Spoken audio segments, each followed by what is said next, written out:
김경환 목사님의 설교 적그리스도의 표 666 때문에 걱정하십니까가 책자로 발간되었습니다. 원하시는 분은 지금 문의하시기 바랍니다. 자, 오늘은 19번째 한국 목사의 평론 시간으로서 박한수 목사에 대해서 평론하고자 합니다. 제자 광성교회 목사, 대한예수교 통합, 일산에 있는 제자 광성교회는 제1성전, 제2성전으로 나누어져 있다고 홈페이지 들어가 보니까 그렇게 나왔습니다.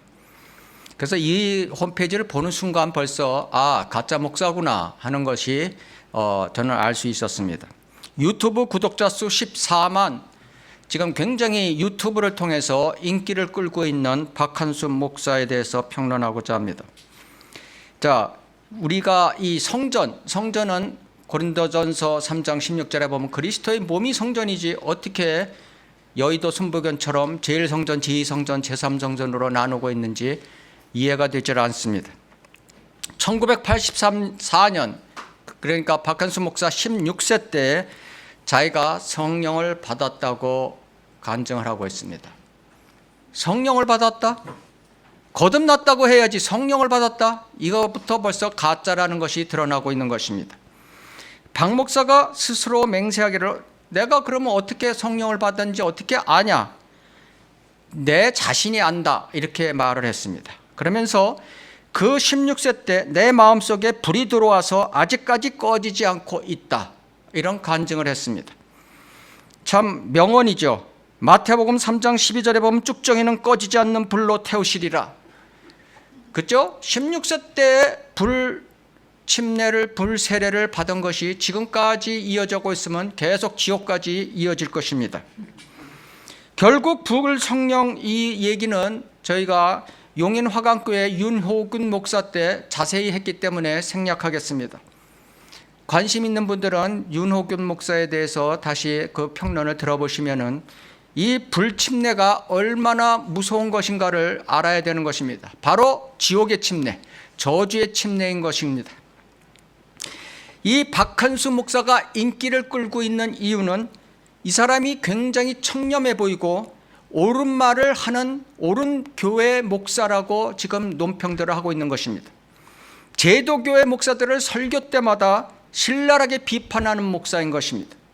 거짓 선지자, 거짓 교회를 주의 안 하면 망한다고 하는 그런 것으로 인해서 굉장히 인기를 끌고 있는 것입니다. 그러나 오늘 비평을 한번 들어보면은 그 사람이 가짜 목사라는 사실을 우리가 알 수 있는 것입니다. 오직 성령에 대한 문제, 오직 성령을 부르짖습니다. 귀신론에 대한 문제점, 직통 계시에 대한 문제점, 정부와 싸워야 한다고 동성애 퀴어 축제 반대 데모를 7월 16일 며칠 있으면 서울시 의회 앞에 모여서 데모하자고 지금 각 교회를 다니면서 설교를 하고 있는 목사인 것입니다. 이런 것은 오늘 시간상 다 빼고 가장 믿음 생활에 있어서 중요한 세 가지 잘못을 지적하고자 합니다. 첫째, 완전한 회개에 근거한 구원론. 두 번째, 거듭남과 성령 받음이 각각 다른 뜻으로 해석해야 된다는 것. 세 번째, 성령을 거두어 갈 수 있다고 설교하는 점. 자, 첫 번째, 완전한 회개에 근거한 구원론에 대해서 제가 반박을 하고자 합니다. 설교, 많은 성도들이 지옥 가는 이유, 2020년 2월 설교, 마태복음 23장 13절에서부터 15절을 인용하면서 15절을 제가 한번 읽겠습니다. 위선자인 서기관들과 바리새인들아, 너희에게 화 있으리라. 이는 너희가 한 사람의 개종자를 얻으려고, 이 개역성경에는 교인으로 되어 있습니다. 개종자가 교인. 바다와 육지를 두루 다니다 얻고 나면 그를 너희보다 2배나 더 악한 지옥의 자식으로 만들기 때문이라. 이것이 인용 구절로 들고 나온 것입니다. 얼마나 명언입니까? 이 개역 개정에는 개종자를 교인으로 했기 때문에 아주 명언이 돼버린 거죠. 자, 제도교회 목사들아, 너에게 화 있으리라. 너희들이 한 사람의 교인을 얻고 전도를 하고 나면 그들을 2배나 더 악한 지옥의 자식으로 만들고 있다. 얼마나 명언입니까? 왜? 마귀도 진리를 알기 때문인 것입니다. 그래서 개종자를 교인으로 고친 거가 기막힌 거죠. 기막힌 거예요. 명답이에요, 명답. 마귀도 진리를 알기 때문에 명답을 여기다 고쳐놓은 것입니다. 이것을 교인이라고 하면서 굉장히 박 목사는 강조하고 있는 것입니다. 이 구절을 들어서 박한수 목사는 많은 교회 목사들과 교인들이 지옥에 가고 있다고 설교하면서 여러분도 지옥 안 가게 힘쓰라고 설교하고 있습니다. 여러분의 마음에 확신이 없거나 불안하면 지옥에 갈 것이다. 시험을 보고 나면 자신이 알 수 있듯이 자기가 지옥 가는 것을 본인이 안다. 이렇게 설교를 하고 있는 것입니다. 그러면서 존 물린디의 기도혁명을 위한 전략책, 존 물린디라는 흑인 그 중보 기도자가 있습니다. 세계적인. 이 사람의 기도혁명을 위한 전략. 기도혁명? 기도혁명이 어디 있습니까, 세상에? 혁명이라는 게 뭔가 해서 제가 찾아봤습니다.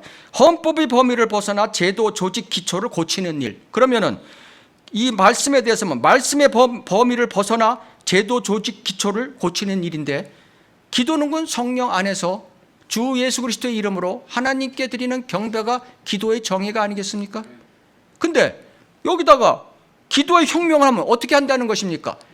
바로 보십시오. 이 사람이 하는 말이 어떤가. 그 이 책의 특징이 이런 것입니다.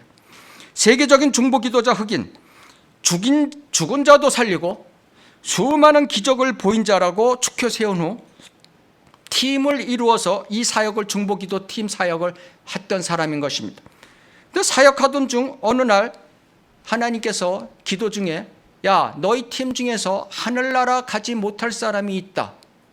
그런 말을 듣고 당황을 했다고 합니다. 그래서 그것이 누군가라고 며칠 동안 기도를 하다 보니까 응답이 왔다고 합니다. 바로 너다. 바로 너다. 이거 존 물린디 너다 이거예요. 그래서 왜 그렇습니까, 하나님? 그러니까 하나님께서 너는 죄를 회개하는 게 있다. 무슨 죄입니까? 네가 어렸을 때 남의 집 창문을 훔쳐봐서 여자 나체를 본 걸 고백 안 했다. 그래서 존 물린디는 자기가 회개하고 다시 회개하고 당분간 사역을 중단했다고 하는 것을 설교 시간에 얘기하고 있는 것입니다. 그러면서 이런 기준을 따져보라. 그러면 여기 앉아있는 사람들 상당수가 지옥 갈 것이다. 성경적 반론을 하겠습니다. 하나님의 은혜 복음을 모르는 박 목사, 성경 어디에 죄 하나라도 회개하지 않으면, 자백하지 않으면 지옥 간다는 말씀이 어디에 있느냐? 그것을 한번 대보십시오. 요한복음 5장 24절에 진실로 진실로 내가 너에게 말하노니 내 말을 듣고 또 나를 보내신 분을 믿는 자는 영생을 얻고 정죄에 이르지 아니할 것이며 사망에서 생명으로 옮겨지느니라. 그 복음을 듣고 주 예수 그리스도를 구세주로 영접하는 사람은 영생을 얻고 정죄에 이르지 않는다고 말씀하고 계십니다. 요한복음 3장 14절 15절 모세가 광야에서 뱀을 들어올린 것 같이 인자도 그렇게 들려 올려져야만 하리니 이는 그를 믿는 사람은 누구든지 멸망치 않고 영생을 얻게 하려 하십니다. 복음을 주신 주 예수 그리스도를 믿으면 누구든지 영생을 얻는다고 했습니다. 이것은 모세가 광야에서 뱀을 들러 올린 것은 민수기 21장 9절의 말씀이죠. 뱀이 사람을 물어도 그가 노뱀을 보면 살리라. 사탄이 죄를 짓게 해서 사람을 물어도 우리가 십자가에 달리신 주님, 그 사역을 한 번만 쳐다보면 산다는 뜻입니다. 박 목사는 어디 죄 하나라도 회개하고 자백한 것이 없으면 구원받는다고 어디 성경에 그런 말 구절이 나옵니까? 박 목사는 엉터리 사탄의 종, 은사주의자인 존 물린디 책을 더 하나님 말씀 위에 두고 있습니까?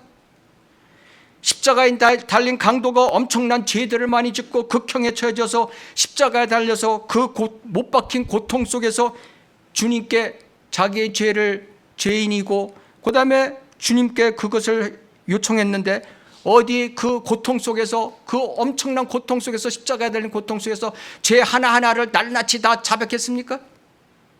도대체 박 목사는 회개가 뭔지 자백이 뭔지 알고 계십니까? 회개에 대해서 제가 말씀드리겠습니다. 회개는 세 종류의 회개가 있습니다.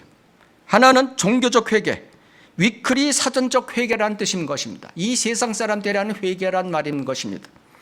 이제껏 잘못을 뉘우치고 선을 행하는 것, 이게 위클리 사전에 나온 정의인 것입니다. 이것은 이제껏 잘못을 뉘우치고 선을 해가, 이건 불가능한 것입니다. 불가능해서 결국 이 회개는 모두 지옥으로 가고 마는 것입니다. 좀 물린 뒤의 회개인 것입니다. 이것이 바로 구약적 회개. 두 번째, 회개 때만 의인이 되고 또 죄를 지면은 또 죄인이 되는 것, 이것을 반복하는 것을 구약적 회개라고 하는 것입니다. 한국 제도교회가 다 거의 이것에 걸려 있습니다. 결국 이것을 해결하지 못하니까 결국 이 구약적 회개는 행위구원으로 가고 마는 것입니다. 결국 지옥 가는 것입니다. 신약적 회개. 세 번째, 죄인으로 태어나 죄에 대해 인정하고 하나하나가 아닙니다. 내가 죄인이고 죄를 질 수밖에 없는 죄인이라는 것을 인정하고 나는 아무것도 죄에 대해서 할 수 없다는 마음으로 주 예수께 의탁하는 회개, 이것이 신약적 회개인 것입니다. 성경 고린도후서 7장 10절에는 하나님의 뜻대로 하는 슬픔의 회개라고 말씀하시고, 그 예로서는 누가복음 15장의 탕자의 회개, 마태복음 26장 75절의 베드로의 회개, 빌립보서 3장 7절에 바울의 회개가 여기에 들어가는 것입니다.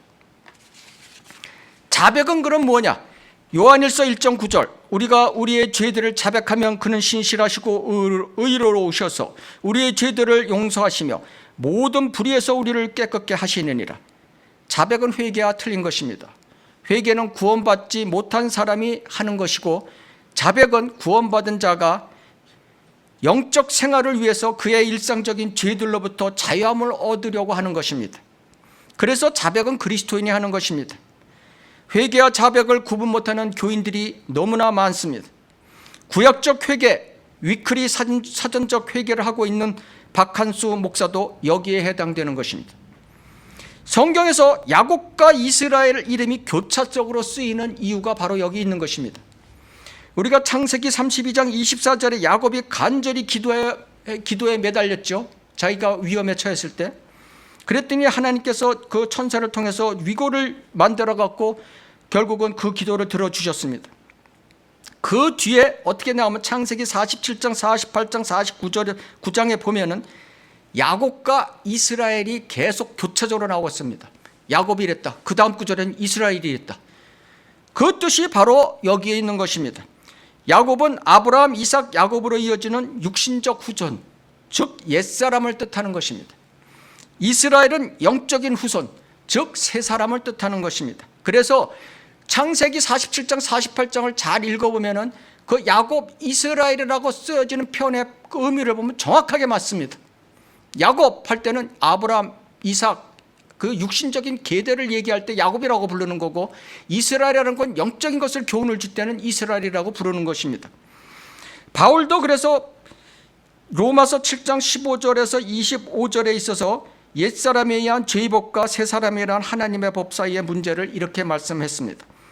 오, 나는 비참한 사람이로다. 누가 이 사망의 법에서 나를 구해낼 것인가? 예수 그리스도 우리 주를 통하여 하나님께 감사하노라. 그러므로 내 자신의 생각으로는 하나님의 법을 섬기지만 육신으로는 죄의 법을 섬기노라. 우리는 구원받은 후에도 어떤 면에 있어서 절뚝거리고 있는 것입니다. 우리는 구원받았다고 해서 완전한 것이 아닌 것입니다. 구원받아도 우리는 절뚝거리는 야곱같이 절뚝거리며 걷고 주님을 믿고 있는 것입니다. 여러분도 저도 마찬가지인 것입니다. 위골이 돼서 절뚝거리면서 신앙생활을 하고 있는 것입니다.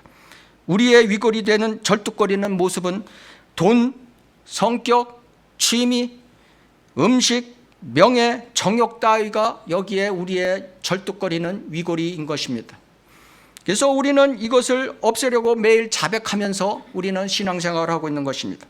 한 번 구원받은 사람은 그때그때 옛사람에 의해서 오는 죄들을 자백함으로써 영적 생활을 해나가야 되는 것입니다.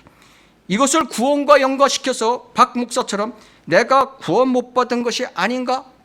내가 구원 못 받은 것이 아닌가 하는 의문을 가지면 안 되는 것입니다. 내가 지옥 가는 것이 아닌가 생각하는 것은 바로 인격체로 다가온 마귀의 계략에 걸려든 것입니다.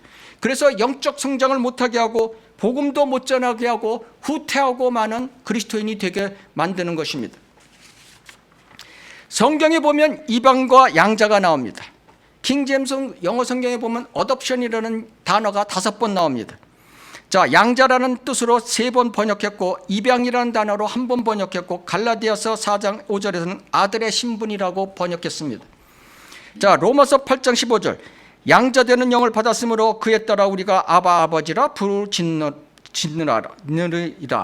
예배서 1장 5절 하나님의 기쁘신 뜻에 따라 예수 그리스도를 통하여 우리를 자신의 자녀로 입양할 것을 예정하셨으니, 우리가 입양하려면 13살이 넘은 사람들은 그 13살 입양아에게 동의를 얻어야 되는 것입니다. 그 동의를 얻고 입양아 부모는 그 애가 또 내가 입양하겠다 하고 동의를 하면은 입양을 시키는 것입니다.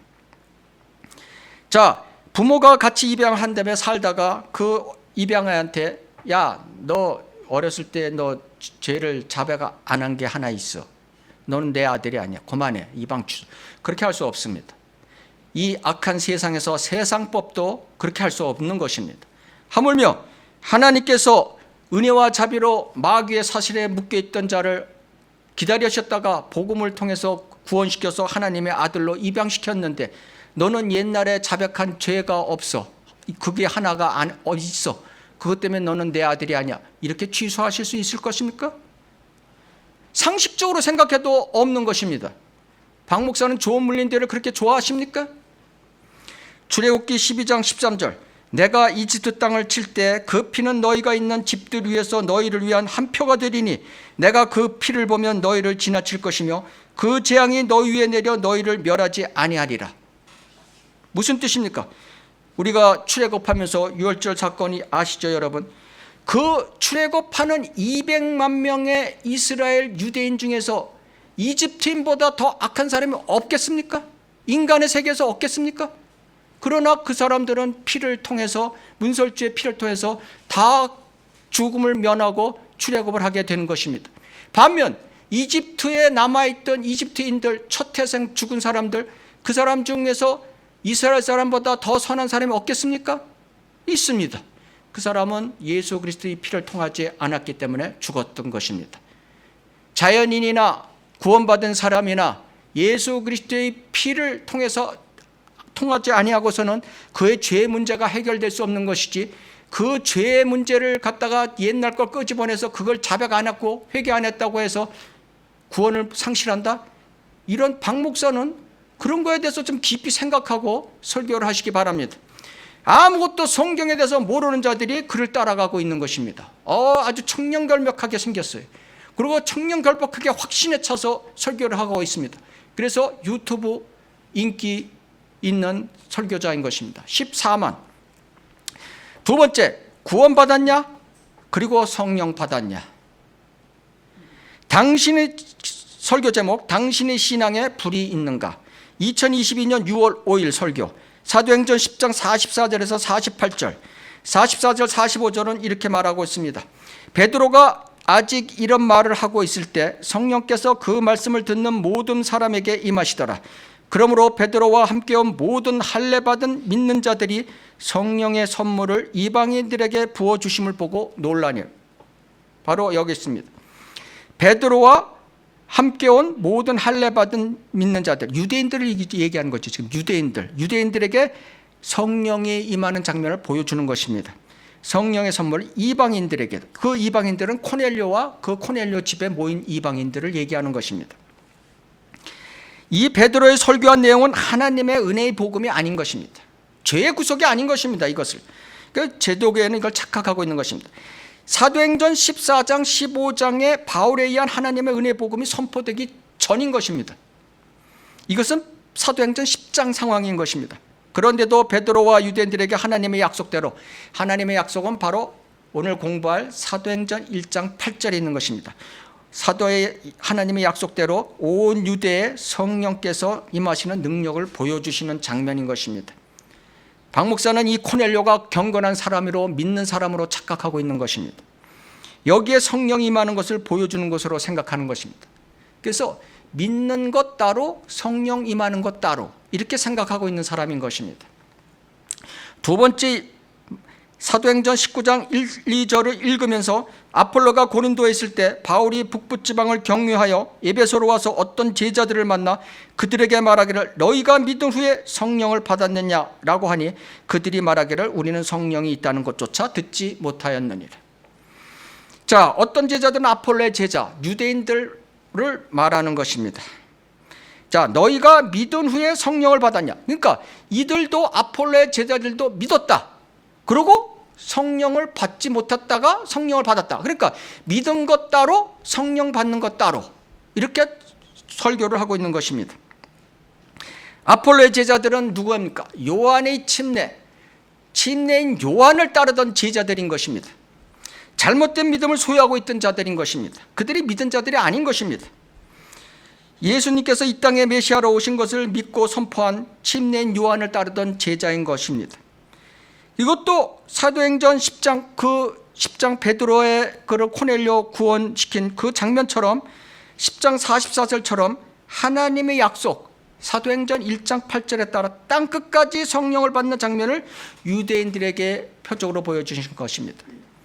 그것을 제가 이렇게 얘기하면은 이해가 잘 안 되는, 앞뒤가 잘 안 맞아서 이해가 잘 안 되는 분들이 많습니다. 그래서 이것을 알아듣기 쉽게 제가 설명하겠습니다. 사도행전 1장 8절을 보시겠습니다. 사도행전 1장 8절. 1장 8절에서 9절을 봉독하겠습니다.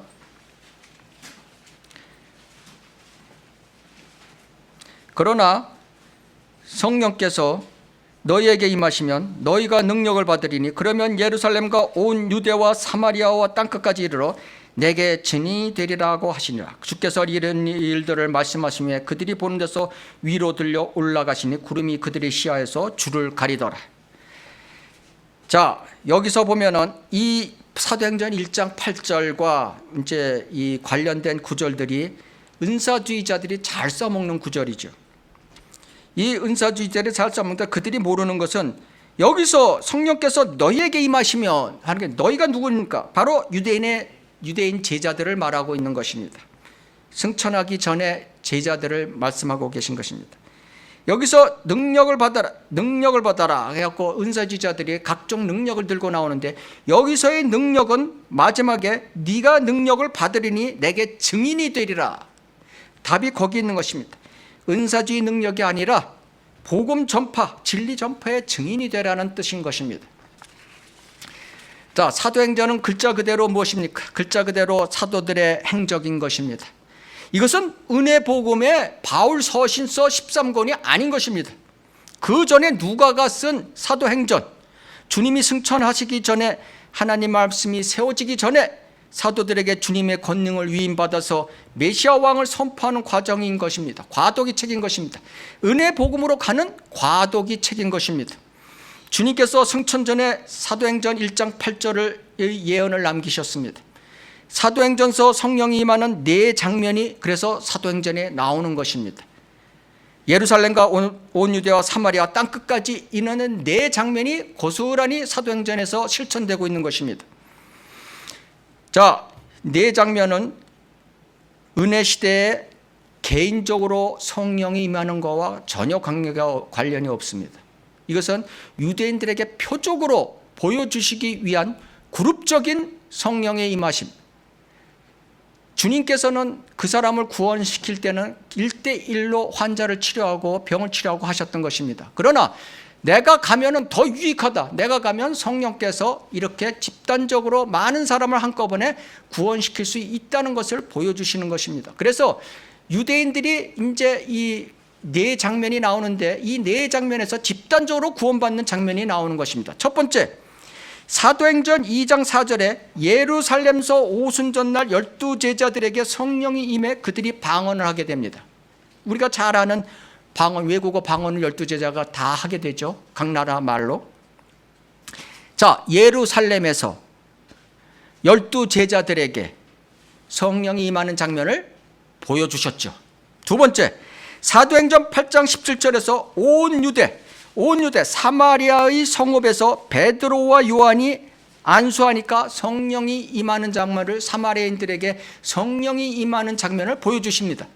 두 번째 온 유대, 세 번째 사마리아가 나오죠. 사도행전 10장 45절, 오늘 본문에서 본 사마리아서 사도행전 10장 45절, 사마리아 지방인 카이사랴에서 이방인 코넬료와 그 집에 모인 사람들이 성령을 받는 것을 보고 베드로와 함께 온 모든 할례 받은 믿는 자들이 놀라는 장면이 나오는 것이죠. 네 번째 사도행전 19장 6절, 땅끝까지 예루살렘 밖 예배소에서 심례인 요한의 제자들인 유대인 아폴로의 그 제자들 12명에게 바울이 안수하니 성령을 받고 방언을 말하는 장면이 나오는 것입니다. 이 뒤로는 집단적인 성령이 임하는 장면이 안 나오고 안수해서 성령 받고 방언 받는 장면도 안 나오는 것입니다.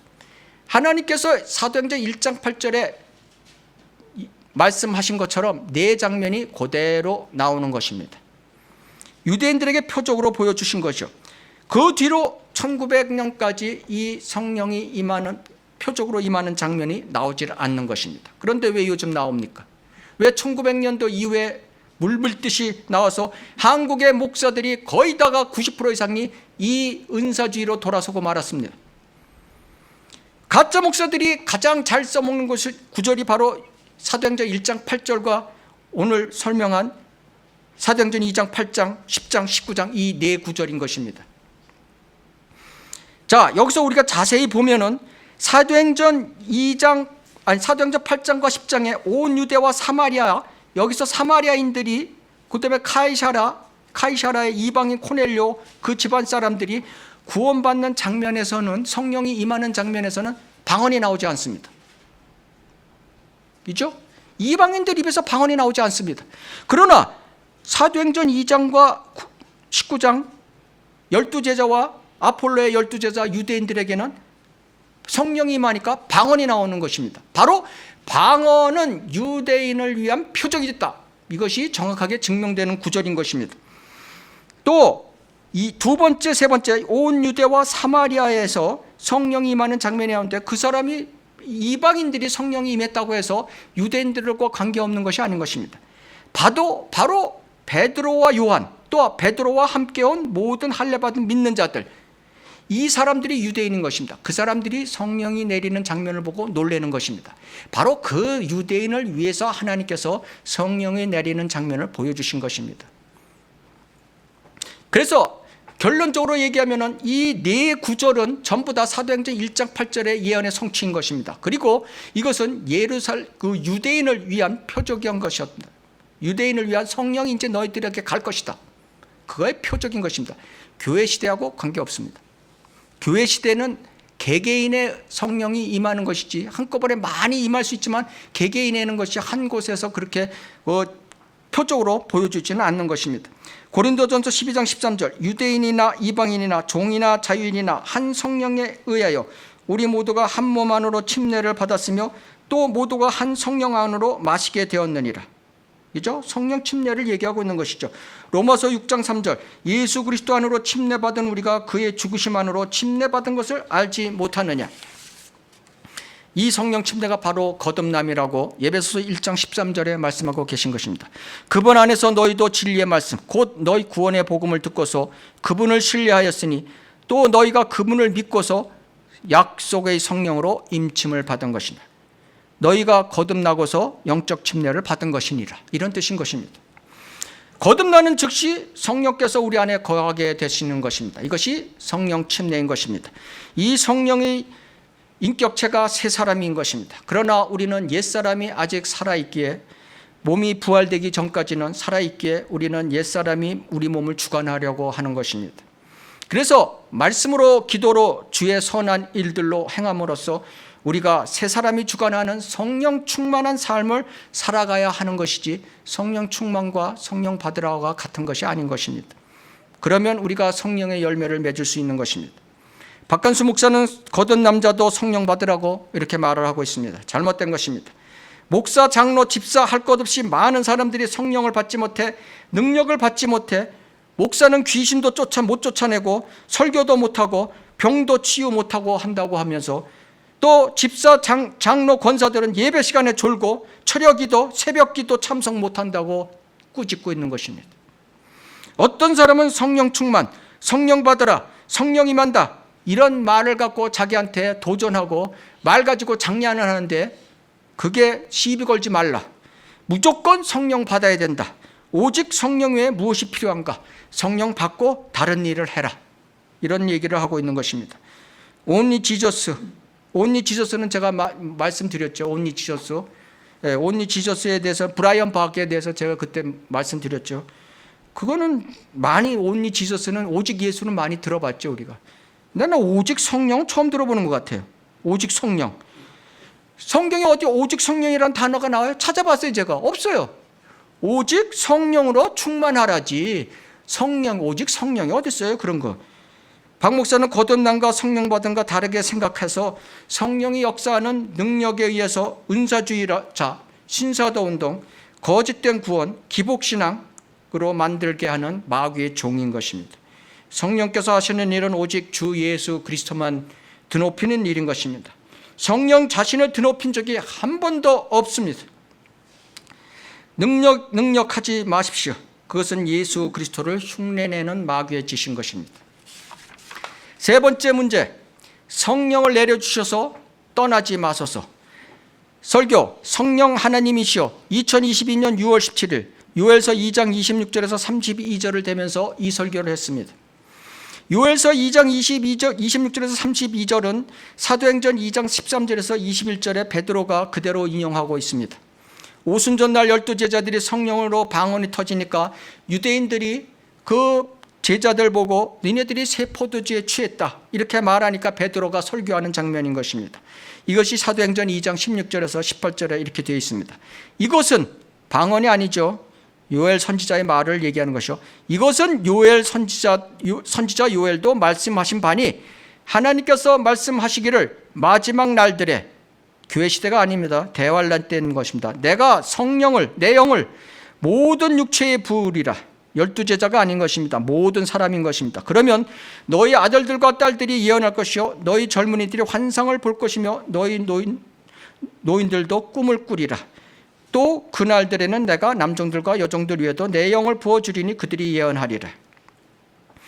요엘서는 지금 베드로가 그 성령이 임해서 방언이 터지는 장면을 보고 이제 주님이 재림하실 때가 가까이 왔다.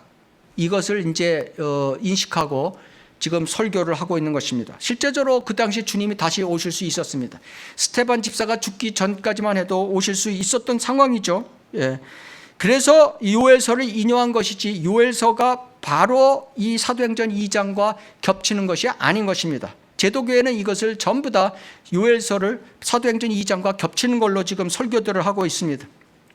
아닌 이유가 바로 그거죠. 거듭난 자가 여기는 대상이 바로 그 12제자이죠. 예, 12제자가 아니고 모든 사람이 요엘서의 대상이 되고 교회 시대가 아니고 마지막 대환란 때죠. 그래서 너희는 환상을 볼 것이며 너희들은 꿈을 꾸리라 이렇게 되는 거죠. 환상과 꿈은 어리석은 자에게 주는 것입니다. 어리석은 자에게 환상과 꿈은. 근데 성령께서 주시는데 그게 말이 안 되는 거예요. 앞뒤가 맞지 않는 것이죠. 교회 시대 말씀에 무지한 자들에게 거짓 목사에게 악령의 역사로 주는 것이죠. 환상과 꿈은 지금. 그래서 이것을 잘못 풀기 때문에 환상과 꿈을 본다고 그러고 이것을 사도행전 2장에다가 두고 교회 시대에다 두고 그들은 해석하고 있는 것입니다. 요엘서에는 방언이라는 말이 없어요. 요엘서 어디 방언에서 환상, 꿈 이런 건 얘기 나오지만 방언을 말하리라 이런 말은 없죠. 근데 이거는 지금 사도행전 2장은 방언을 했기 때문에 지금 이 구절을 든 거기 때문에 그거는 방언하고는 관계없이 베드로 사도는 그때 이제 주님이 오실 것을 예상하고 이 요엘서를 인용한 것입니다. 자, 그래서 성령이 임하는 장면, 이것을 갖다가 인용한 것이 잘못한 거죠. 요엘서 2장 26절을 여기다 갖다 대는 것 자체가 잘못된 것이고 사도행전 2장 16절을 인용한 것 자체가 박 목사는 무지한 것입니다. 그 다음에 성령이 떠나는 것에 대해서 또 무지를 보여주고 있습니다. 사울과 삼손이 예를 들면서 성령의 버림받음을 주의하라고 설교하고 있는 것입니다. 우리도 그럴 수 있다. 성령은 오기도 하지만 떠나기도 한다. 사울과 삼손처럼 비참한 사람이 될 수 있다. 예. 사무엘상 10장 10절 하나님의 영이 사울에게 임하니 그가 그들 가운데서 예언하더라. 사무엘상 16장 14절 주의 영이 사울에게서 떠나고 주로부터 온 악령이 그를 괴롭히더라. 재판관기 14장 6절 주의 영이 삼손에게 강하게 임하니 그의 손에 아무것도 가지지 아니하였으나 그가 그 사자를 새끼 염소 찢듯이 찢고. 재판관기 16장 20절 그는 주께서 자기에게서 떠나신 줄을 알지 못하더라. 그러니까 임한다 떠난다 임한다 떠난다, 이걸 이 구약에 있는 사울과 삼손의 얘기를 들면서 혼란이 오는 거예요. 자기 머릿속에도 혼란이 오는 거예요. 그래서 엉터리 교리를 확립한 거예요. 성령이 떠난다. 엉터리 교리를 확립해서 아주 100% 자신 있게 설교를 하고 있습니다. 구약서 나오는 성경적 반론을 해보겠습니다. 구약서 나오는 성령의 인물들에 대해서 우리가 그 성경적 해석을 보겠습니다. 삼손은 누구냐? 삼손은 바로 결론을 얘기하면 구약 성도의 모형이다. 성령이 임했다. 재판관기 14장 6절 성령이 떠났다. 재판관기 16장 20절 돌아왔다. 재판관기 16장 28절 한 번만 나에게 힘을 주소서. 이 당시에는 성령이 임하면 사울은 삼손은 힘을 발휘한 것이죠. 그래서 힘을 주소서. 성령을 그래서 힘을 준 거죠. 성령을 주었다는 뜻입니다. 구약 율법 시대에는 성령이 임했다 떠났다 하는 것입니다. 구약 율법 시대 때는 율법에 따른 자기의로 살았던 시대로서 죄가 있으면 성령이 떠났다가 체결되면 돌아오곤 했습니다. 최종적으로 삼손은 돌아왔습니다. 그 증거가 어디 있냐? 히브리서 11장 32절에 믿음이 반열에 삼손의 이름이 나오는 것입니다. 두 번째, 사울은 대환란 시대의 성도의 모형이다. 성령이 임했습니다. 사무엘상 10장 10절에 임했습니다. 범죄로 떠났습니다. 사무엘상 16장 14절에 떠났습니다. 돌아오지 않았습니다. 영원히 떠난 적그리스도의 모형이 됐고 대환란 시대에 구원을 상실한 성도의 모형이 된 것입니다.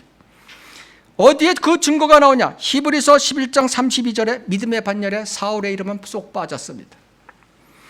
다윗은 세 번째, 다윗은 신약 성도의 모형이다. 성령이 임했다. 사무엘상 16장 13절 범죄하였으나 떠나지 아니하였다. 사무엘하 23장 2절. 자, 사무엘하 23장 2절은 다윗이 마지막 죽으면서 남기는 유언 때 주의 영이 나를 통하여 말씀하셨으니 이렇게 말씀을 하고 있는 것입니다.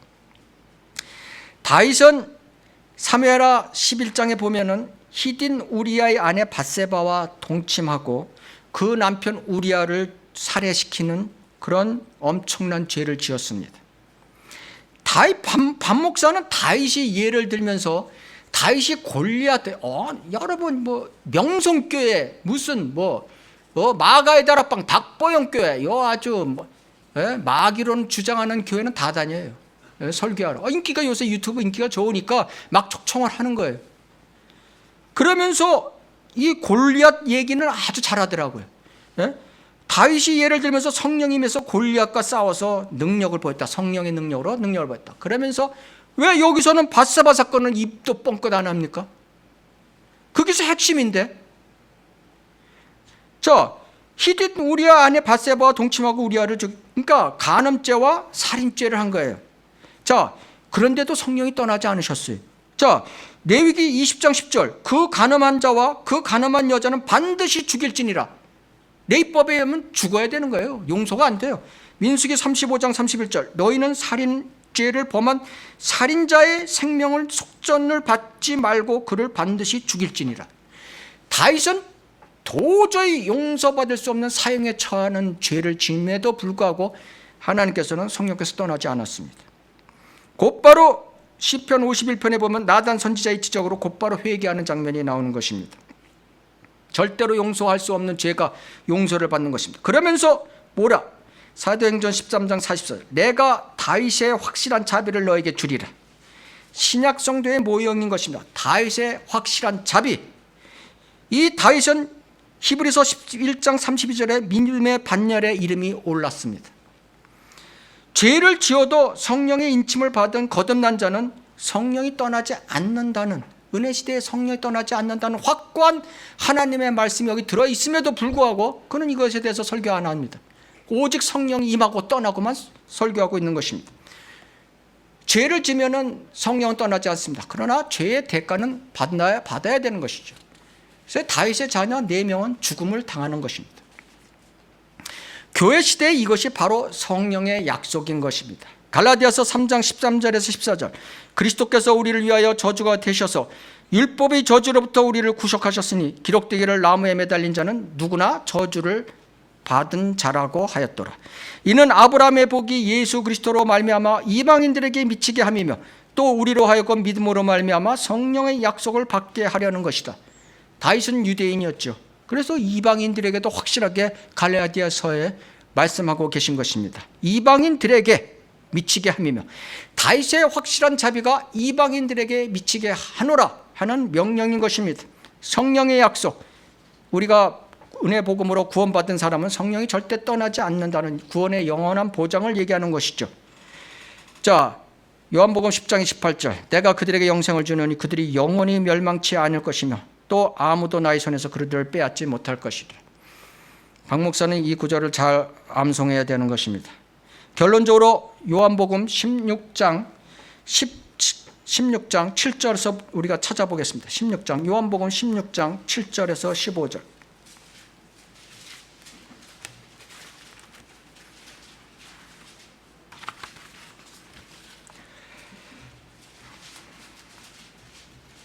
자, 제가 두 구절만 7절과 8절까지만 읽겠습니다. 그러나 내가 진리를 너희에게 말하노니 내가 가는 것이 너희에게는 유익하니라. 만일 내가 가지 아니하면 위로자 성령께서 너희에게 오지 아니하시리라. 그분이 오시면, 성령이 오시면 죄에 대하여, 의에 대하여, 심판에 대하여 세상을 책망하시리라. 성령께서 주님의 사역과 교대하신 이유가 가장 중요한 것이 바로 동시에 여러 성도들에게 역사하기 위한 것입니다. 그것을 유대인들에게 보여주었습니다. 동시에 여러 명에게 역사하고 계신 것입니다. 주님이 계실 때는 그때 설교하고 그때 고장소에서만 구원의 역사가 일어나지만은 성령이 오시고 나서는 동시에 여러 곳에서 유튜브를 듣는 아시아, 유럽 이런 데서도 성령의 역사가 일어날 수 있다는 것입니다. 그것이 바로 사도행전에서 우리가 이 제자들에게 그 성령의 예표로 보여준 것입니다. 두 번째로 우리가 중요한 것은 능력, 성령이 오시면 은사, 능력 받는 것이 중요한 것이 아닌 것입니다. 더 중요한 것이 무엇인가 하면은 바로 성도들에게 구원의 확신을 인쳐주시고 보증을 주시는 것입니다. 바로 로마서 8장 16절, 성령이 친히 우리의 영과 함께 우리가 하나님의 자녀임을 증거하시기니요. 우리가 구원의 확신을 인쳐주는 것입니다. 보증해 주는 것입니다. 그리고 오늘 본문 읽은 것처럼 성도들에게 그분이 성령이 오시면 죄에 대하여, 의에 대하여, 심판에 대하여 세상을 책망하시는 것입니다. 내 죄의 문제, 옛 성품으로 인해서 생기는 죄의 문제를 계속 찔림을 주십니다. 성령께서 말씀을 통해서 찔림을 주십니다. 부활하신 주님만이 의로운 분이라는 것을 우리에게 찔림을 주십니다. 나는 내가 아무리 경건하고 아무리 바이블 빌리버로 살아도 나는 의롭지 못한 자라는 찔림을 계속 주는 것입니다. 그것이 바로 의에 대한 것입니다. 심판에 대해서 우리가 이 세상에서 내일 염려하지 말고 오늘 하나님의 말씀으로 주님이 오시면 우리가 모든 것을 다 오늘로 끝낸다는 마음으로 살아야라는 뜻인 것입니다. 항상 재림하시는 주님, 심판하시는 주님을 생각하며 살라는 것이, 그것이 성령이 우리에게 계속 가르쳐주고 있는 것입니다. 이것이 성도들에게 중요한 것입니다. 제자교회 성도들과 그 다음에 제도교회 대부분의 심각한 문제가 바로 이 성경을 올바로 나눠 보지 못하는 데서 오는 것입니다. 박근수 목사는 그 설교하는 내용과 자신감과 그 표정을 보면은 굉장히 열성은 있습니다. 그러나 그 교리적으로 잘못됐기 때문에 가짜 성경으로 잘못된 교리로 그런 설교를 준비하기 때문에 그렇게 잘못된 설교를 하고 있는 것입니다. 디모데후서 2장 15절, 네가 진리의 말씀을 올바로 나누어 하나님 앞에 부끄럽지 않은 일꾼으로 인정받도록 공부하라. 이 구절은 개역 개정에는 없습니다. 없다는 뜻이 있긴 있는데 뜻이 완전히 다른 뜻으로 쓰였다는 것입니다. 내가 진리의 말씀을 옳게 분별하여 하나님 앞에 부끄럽지 않은 일꾼으로 인정받도록 힘쓰라. 이렇게 되어 있는 것입니다. 공부하라, 힘쓰라가 같습니까? 힘쓰라와 공부하라가 같습니까? 분별하다, 올바로 나누어가 같습니까? 분별하다는 세상 물정에 대해서 바른 생각과 판단을 얘기하는 것입니다. 올바로 나누는 것은 무슨 뜻인지 아십니까? 성경이 유대인에게 하신 말씀 따로 있고 이방인에게 하신 말씀 따로 있고 교회 그리스도인에게 하신 말씀이 따로 있다는 뜻인 것입니다. 그리고 율법 시대 때 말씀이 따로 있고 은혜 시대 때 말씀이 따로 있고 다 따로 있다는 것입니다. 사도행전 때 말씀이 따로 있는 것입니다. 그때는 은혜 시대가 아닌 것입니다. 은혜의 복음이 전파되는 사도행전 15장에 가서야 은혜의 복음이 선포된 것입니다. 그것을 나누어 볼 줄을 알으라는 것입니다. 베드로전서 1장 10절 이 구원에 관해서는 너희가 이 말 은혜에 관하여 예언한 선지자들이 열심히 조사하고 살펴보던 것이며 그들 안에 계셨던 그리스도의 영이 그리스도의 고난과 다가올 영광을 미리 증거하실 때 그 영이 무엇을 또 어떤 시기를 지시하는지 탐구하던 것이다. 베드로조차도 이 베드로 전서를 쓴 베드로조차도 몰랐던 것입니다. 그래서 베드로가 이런 말씀을 쓴 것입니다. 구약 때 선지자들조차도 주님의 초림과 고난과 주님의 재림 영광을 구분할 수 없었다는 것입니다. 예를 들어서 이사야서 53장은 주님의 초림을 얘기하고 곧바로 54장에 가서는 주님의 재림을 말씀하고 계십니다. 그것을 나누어 보지 못하면 도저히 헷갈려서 알 수가 없다는 것입니다. 창세기 49장 11절 안에만 봐도 초림과 재림이 한 구절 안에 나오고 있는 것입니다. 성경에 주님의 초림과 재림이 공전하여 쓰여졌기에 교회의 2000년 시대는 바로 골짜기 시대인 것입니다. 골짜기, 은혜 시대의 골짜기인 것입니다. 성경에 주님의 초림이 큰 봉우리라면 재림도 큰 봉우리인 것입니다. 그 사이에 있는 골짜기가 은혜 시대인 것입니다. 그래서 구약의 선지자들은 그것을 보지 못했던 것입니다. 사도 바울에 의해서 이것이 보여졌던 것입니다. 사도 바울에 의해서 하나님께서 보여주신 것입니다. 주님의 십자가 사건 이후 사도행전을 통과하면서 바울에게 또 12제자 중에 특히 베드로와 요한에게 이것을 알려주셨던 것입니다. 박 목사는 구약시대 율법과 신약시대 은혜 시대를 구분할 줄 알면서 왜 은혜 시대에 거듭나면 성령이 내주하고 떠나지 않는 하나님의 경륜을 알지 못하는지요? 왜 다윗의 확실한 자비를 알지 못하는지요? 그래서 결국 완벽한 회개만이 지옥 안 가는 길이라고 설교하고 성령이 떠난다고 설교하고 성령이 임하게 해달라고 부르짖고 있는지요? 은혜 시대 때는 말씀으로 하나님께서 역사하는 시대인데 왜 직통계시, 귀신 쫓기, 병 고치기 등 은사지적 신사도 행위를 하고 있는지요? 성령께서는 이 시대의 구약처럼 삼손, 사울, 다윗 이런 외적인 능력에 역사하는 것이 아닌 것입니다. 성령이 임해도 인격체로서 내적 능력으로 역사하는 것입니다.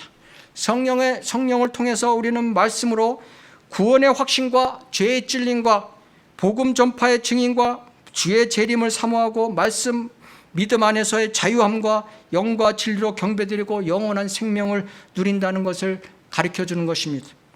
끝으로 박강수 목사는 그 열정으로 올바른 말씀과 올바른 교리로 성경을 나누어서 다시 보고 다시 공부하시기를 바라는 것입니다. 하나님의 은혜의 복음은 단순한 것입니다.